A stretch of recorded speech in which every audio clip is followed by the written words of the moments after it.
Amahoro bakunzi ba Minembwe TV, reka twizere ko meze neza aho murere hose. Uyu ni umwanya makuru ariko mbere yaho reka tubabwire zimwe mu ngingo z'ingenzi tugiye kugaruka muri aya makuru yacu. Biravuga ko M23 yafashe centre ya Kare, abahagarariye Kiliziya na Anglikani muri RDC bahuye na M23. U Rwanda rwateye utwatsi ibirego za RDC kandi yakumiriye indege ziva mu Rwanda no mu kirere cyarwo.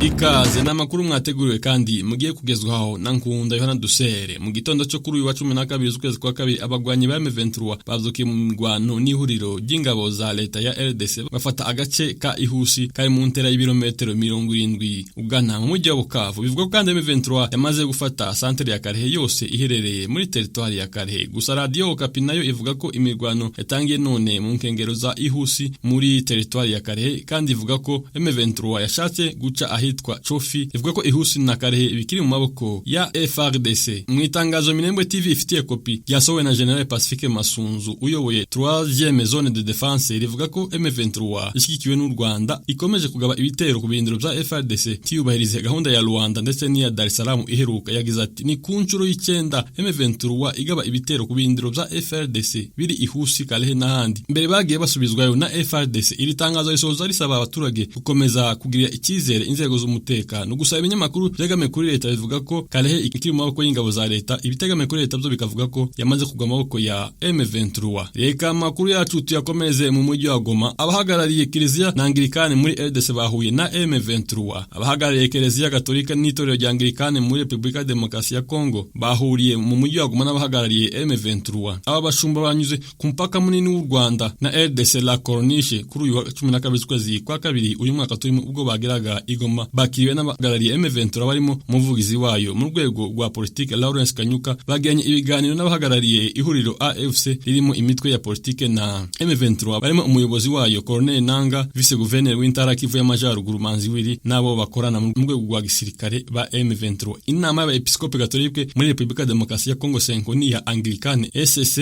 zerutse gutangiza gahunda yo kuganira n'abanyekongo batandukanye hagamijwe gushaka amahoro mu burasirazuba bwa Republika Demokarasi ya Kongo. Ubushinjacyaha bw'igisirikare cya Republika Demokarasi ya Kongo kwa 11 z'ukwezi kwa kabiri uyu mwaka bwatangaje ko bukurikiranye ikirego kirimo abasirikare 272 ba leta barimo abisha abaturage, abafashwe ku nguvu ndetse n'abasahuye ubwo bahunga M23. Nyuma y'uko inteko nshinga amategeko ya Afurika y'Epfo iteranye, bamwe mu badepite basabaga leta ya Afurika y'Epfo kuja kwihorera kuri M23 yisha abasoda bayo bagera kuri 14. Biravuga ko ingabo za Afurika y'Epfo SANDF bakomeje koherezwa muri Sud Kivu kuja gufasha FARDC kugwanya M23 ndetse bakajana n'ibikoresho bikomeye cyane. Reka amakuru yacu tuyakomereze muri Tanzania. U Rwanda rwateye utwatsi ibirego bya RDC kuri uyu wa gatatu tariki ya 12 z'ukwezi kwa kabiri. Urukiko nyafurika rw'uburenganzira bwa muntu rukorera i Arusha mu gihugu cya Tanzania rwatangiye kuburanisha urubanza rwa Republika Demokarasi ya Kongo iregamwo u Rwanda irushinja ibyaha birimo kuvogera ubusugire bwayo. Mu gitondo cy'uyu munsi ku cyicaro gikuru cy'urukiko umujyi wa Arusha uherereye mu majyaruguru y'igihugu cya Tanzania nibwo batangiye kuburanisha urubanza RDC iregamwo leta y'u Rwanda kwivogera ubusugire ndetse no guhungabanya nkana umutekano wayo. Ibi bijanye no guhungabanya uburenganzira bw'abantu batuye kino gihugu. Bireguraga ibi birego intumwa z'u Rwanda ziyobowe na Minisitiri w'Ubutabera ugira shebuja Emmanuel zumvikanye zivuga ko ibi birego tashingiro bifite, ndetse bivuga ko urukiko ntawo basha ufite bwo kuburanisha ibi birego. Ubusanzwe ibi birego biranishwa n'inkiko mpuzamahanga. Izi ntumwa zaturutse i Kigali kandi zavuze ko ibi birego bya leta ya Kongo bigamije kuyobya uburari no gukwepa inzira za politike na demokarasi zigamije gukemura ibibazo by'umutekano muke ukomeje kurangwa mu burasirazuba bwa Kongo. Ku rundi ruhande ariko ni ku nshuro yago rwa mbere urukiko rwakiriye ibirego nk'ibi, aho igihugu kirega ikindi kirego nk'uko ubusanzwe